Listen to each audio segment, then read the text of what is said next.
Where do I even begin? Somebody's waking up.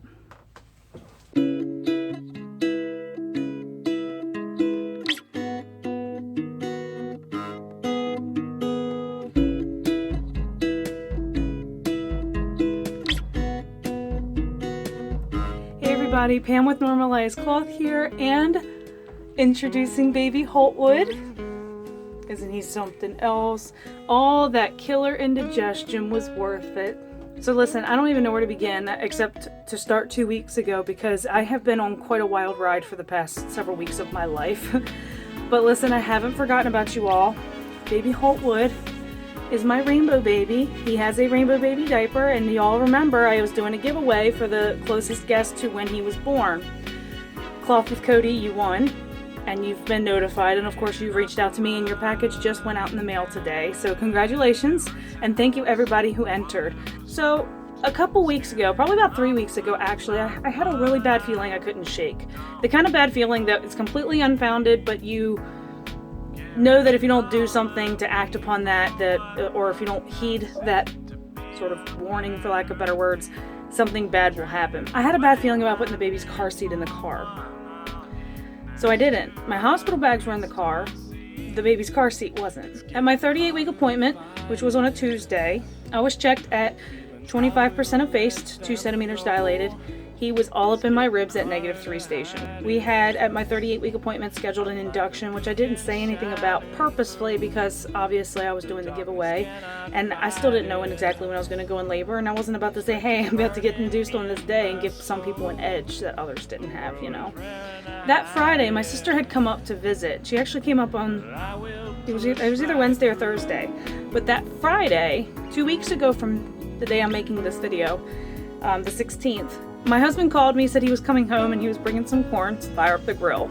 I had this horrible feeling wash over me, and I told my sister, and I said it lightly, sort of like lightheartedly, because I thought I was just maybe being paranoid, but I told her, I said, Jesse's been in an accident, my husband. I said, where's my phone? And she said, it's on the charger in the house. So I went in the house, and then when I got in the house, I got a phone call from my husband. He said, I need you to come pick me up and take me to York Hospital. I was just in an accident. The car is totaled. Against EMS wishes, he turned down the ambulance ride to the hospital because he didn't want to have that bill. Me and my sisters go up and we pick him up.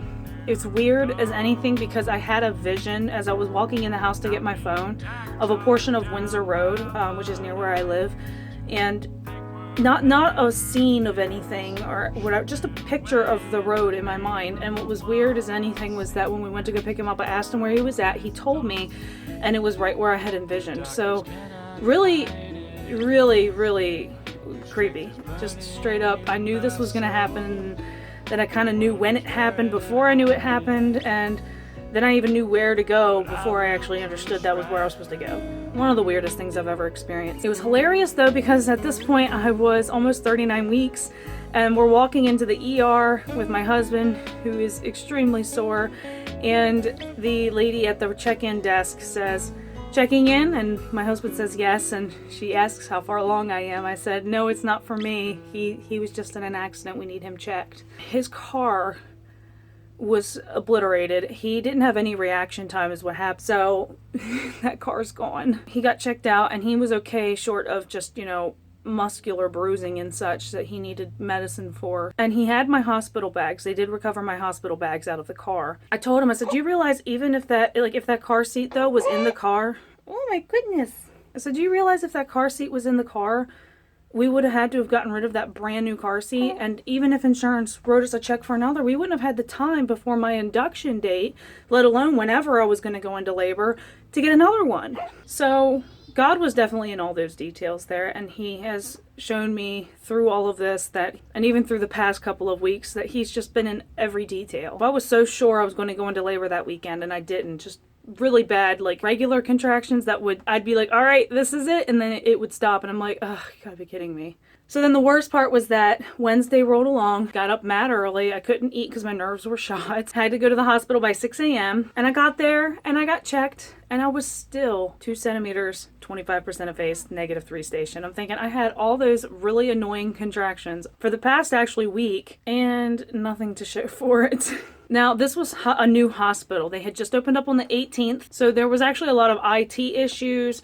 Things weren't really stocked where they were supposed to be entirely because they were still setting things up, so to speak, and that was fun. Especially when I walked into my room and saw a big glass window on my door with a small glass window next to it. And I'm thinking, who puts windows on labor and delivery doors? Like, this thing is like a big window to the hall. Like, hey, who wants to see me give birth? So it was funny because they tried setting an IV, and after like 6 tries, they had to bring up a phlebotomist to put my IV in, which took him like 4 minutes of rooting around my arm to get it in. And then the scan gun wasn't working. The scanner that they scan your bracelet and then scan the meds. So they had to wait to get IT in to fix the scan gun in my room.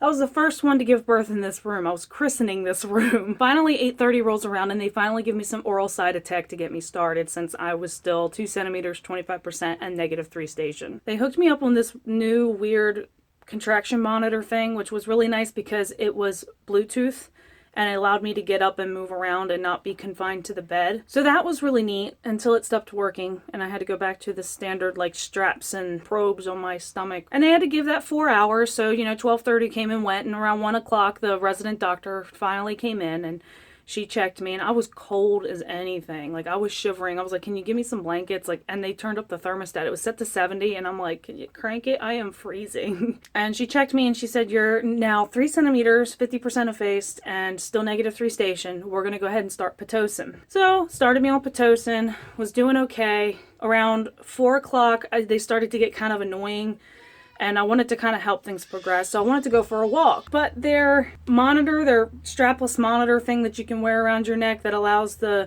straps and probes to communicate with the machine so they can keep monitoring the baby, that wasn't working. So they're like, we're going to let you walk around for about 10-15 minutes unmonitored, but we really shouldn't do more than that, and we want you then back in bed so we can keep track of the baby. So that was kind of annoying. But I got to walk around the new labor and delivery floor. 5 o'clock rolls around and they check me. 3 centimeters, 50%, -3. Still, I was so bummed out because I was having some legit contractions. And the nurse said, don't get discouraged. It's actually quite normal. You are still progressing even if it doesn't look like you are progressing. And I'm thinking, that sounds like a load of crap, but okay, I'll take the encouragement. So come around 7 o'clock, contractions started to get pretty gnarly. And I don't mean that in a really bad way. It was mostly because the contractions were all on my hips, and I've never had that before. It literally felt like somebody had their hands inside me, one palm on each of my hips and pressing down every time I had a contraction. And I wasn't feeling it in my stomach at all, just my hips. So I told the nurses, and they gave me a few different moves and things to try, which did actually start triggering the contractions in my stomach. I was still feeling them in my hips, but also my stomach at this point. And I don't want to say that they were so bad that I couldn't handle them. It was just, I knew that they were getting to that point where I was going to want an epidural, and it takes them forever to get up there. So around 7 o'clock, I said, I want my epidural now. I don't care what y'all think. I want it now. And it wasn't until 9 o'clock before he got up there to set my epidural. I could tell from the second that needle went into my back that it was going to be botched. I felt shockwaves of pain down my right side. He places the catheter, sets the epidural. He says, is it working? I'm like, well, I'm starting to go numb. Okay, good. He hangs out a while. I said, I'm feeling contractions diminish a little bit on my right side, but I'm feeling them 100% on my left side, and my right thigh is really numb. He tells me, to do what I already knew what I was going to do, which was to lean to my left, because it happened when I was in labor with my fourth. The epidural only took to my right side, and when I leaned to the left, it kind of helped everything go to the left side. So I leaned to my left, and I leaned to my left more, and the anesthesiologist leaves, and I lean all the way onto my left side. Not helping. I feel everything on my left side. The nurse actually called the anesthesiologist back in around 10:30, 11 o'clock. He said, what's going on? I said, I still feel everything on my left side, and I'm actually starting to feel it more on my right side now too. So he bumps my meds up, and he says, is that helping? I said, I can't tell if it's helping or not, because all I'm feeling is my right thigh go even more numb. So he doubles the epidural medicine that's being pumped into me incrementally each hour, and he leaves. He says, this is the extent of what I can do. It didn't help. And I was feeling contractions like I had felt when I went unmedicated with my third. And it was at that point that I realized, just like I did when I was in labor with my third, I'm doing this unmedicated, ain't I? Only worse, because with my third, at least I didn't have numb leg. Not so much my left leg, so much as my right thigh. It was like mostly, it's like centered in my right thigh. It was the weirdest thing. About 11:45, contractions were starting to get really bad. And I knew it was getting close to that time. And I told the nurses, I said, I'm getting to that point where I think I need to push. And I had to really focus through the contractions. About 5 of midnight, I had to really breathe through those contractions. I said, I'm feeling that urge to push, but not like I can't help it urge, but like it's there and I kind of want to because it would feel better to do it. And the nurse checks me and the nurse says, you're 9 centimeters, don't push. She said, you don't want to cause cervical swelling or damage to your cervix or, or ripping or anything like that. Like you don't want to create more trauma for yourself. She's like, can you hold out for 10 or 15 minutes? I'm like, no. Well, it turns out I did. I breathed as hard as I could through those contractions to not push. And to the point where about 5 after midnight, I was getting really dizzy. And they put me on oxygen so that I wouldn't pass out because I was doing some serious breathing. Well, about, 12:10 or 12:11 was when I got to autopilot pushing. I couldn't not push. By that point, I'm really focused on labor, so I missed a lot of details because I've got oxygen I'm holding on my face and I'm really as focused as I can be. And my husband told me that during that time, the team came in, the resident doctor came in, the OB didn't make it. Again, they couldn't get the stirrups out. They couldn't figure it out. It's like they were trying to twist them and figure them, and they eventually gave up, and I had no idea where my feet were because I was just so in the zone. And I pushed really hard 2 times through 1 contraction. And I mean, like, doing my screamy thing I did when I had my third unmedicated. And I took a breath because the contraction waned and I'm breathing real heavy because I'm like, holy crap. And I hear the resident doctor say, 1 more good push. And my first thought was, I can do that. And I took a big breath and out he came. 12:12. My little baby was born, my little Holtwood, my rainbow baby. And go figure, I didn't know it, but of all days for him to show up, he showed up on National Rainbow Babies Day. And then, I can't make this up, we had a rainstorm go through that day, and a big rainbow spanned outside our window. It was amazing. I'm like, I can't. And then the most hilarious part of all of this, which I had a bunch of people sign the white Grovia diaper with some permanent fabric markers when I was there, including the resident doctor who delivered him because I had to. Of all the mess that happened, of all the things to mess up, to fail, to go wrong, he was delivered by Dr. Clamorous. Dr. Clamorous, I was like, you are signing his diaper. So the worst part of delivery really was the fact that the epidural just flopped. If I knew it was going to be that bad, honestly, I would have just done it without. Because I didn't regain feeling in my right thigh for 28 hours. It was 28 hours before I could walk normal again and had full sensation back in my right thigh. And so that whole time in between, I needed assistance getting up to go to the bathroom or walking around for a good time. And then even when I could walk around unassisted but with some care, I certainly couldn't hold him and carry him around. He was 8 pounds, 13.3 ounces, and 22 inches long. And then at his follow-up appointment at the pediatrician, he was 22.5 inches long. They go, look at him. He has hair. Look at all that hair. He's so cute. And he never wants me to put him down. So I keep trying to get really cute fluff butt pictures, but every time I put him down, he's got a mad face. He looks like a Holtwood. He's got the hairline. He's got the squinty eyes. He just needs a tumbleweed. Holtwood Jones. So then when we thought the miracle of birth and all the fun stuff at the hospital was done and over with, we came home. Only for us to go almost 24 hours and he hadn't peed. 4 a.m., I get up and I realize he still hasn't urinated. And then in my fog, because I was exhausted, I realized it was Sunday. He was born Thursday at like just past midnight on Thursday.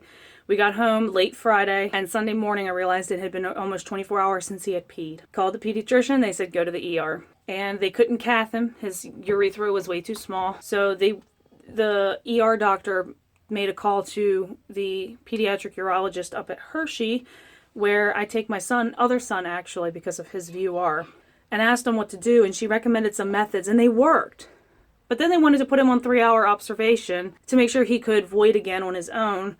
And he didn't. So they had to bag him, observe him. He didn't pee. So basically they did the methods again. He did pee. And they sent me home with instructions on how to do that. I was really depressed that day because that Sunday was my daughter's 4th birthday. And part of the reason I was excited about him being born on the 22nd and us being home by Friday, the reason I was so glad to be home in time was because I was going to be able to celebrate my daughter's 4th birthday.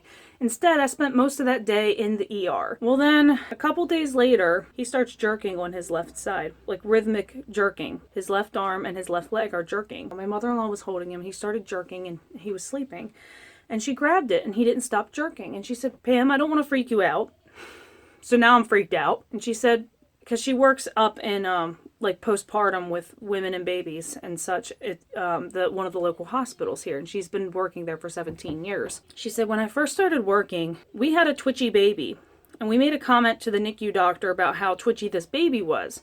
And he said, does the twitching stop when you grab the limb, any of the twitching limbs? And she said, no. And he said, he basically reamed her out because he said that's the baby having a seizure. If baby, newborns twitching is very normal, but when they're only twitching on one side and then you go to grab the limb and they don't stop, sometimes that's your only indicator that a newborn is having a seizure. So I'm like, what do I do? And she said, call and see if you can get an appointment and I'll take you. They couldn't get an appointment for him, so I ended up at the ER. And the ER doctor says, I don't know nothing about babies, but I don't think this is a reason to be alarmed. Well, the next thing I know, they've placed all these orders in for a CT scan, a lumbar puncture. They admitted us to pediatrics, and by this point it was like 3 a.m. And they told us that they wanted to keep us overnight again because they were going to do an overnight EEG on him. All of that to say, we went through all of that mess. His CT scan was fine. His lumbar puncture was okay. The diagnosis was benign myoclonus, which is basically seizure-like spasms, but not actual seizures. This has been a very eventful couple of weeks for me.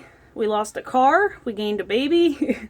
He's given me quite a few scares, but I think everything is pretty smooth sailing now. It's just been really rough. He also doesn't like to be put down, so I'm holding him all the time, so I don't sleep very well. So it almost bums me out to think he's probably my last baby. Very likely. I really don't want to go through labor again. Really don't want to. We haven't been able to rock cloth diapers the whole time, mostly because we've been in and out of the hospital so much. When I leave, I don't have the time to pack all this stuff and make all these. I'm out the door and I'm usually using whatever disposables they can give me. I did take my newborn cloth diapers to the hospital. He was born a little after midnight on Thursday and we didn't go home until, I want to say it was Friday afternoon we went home. So in that time frame, how many diapers do you think we went through? Go ahead and comment now and then I'll explain a few things and then I'll tell you I'll tell you how many I went through. So when he was born, he didn't pee a whole lot, but he sure had a lot of meconium poop. And I mean like pooling in his diaper meconium poop. And he was in cloth diapers. Everybody loved his cloth diapers. And I kind of wanted to put to the test to how my machine could handle the meconium poops because I had I had 2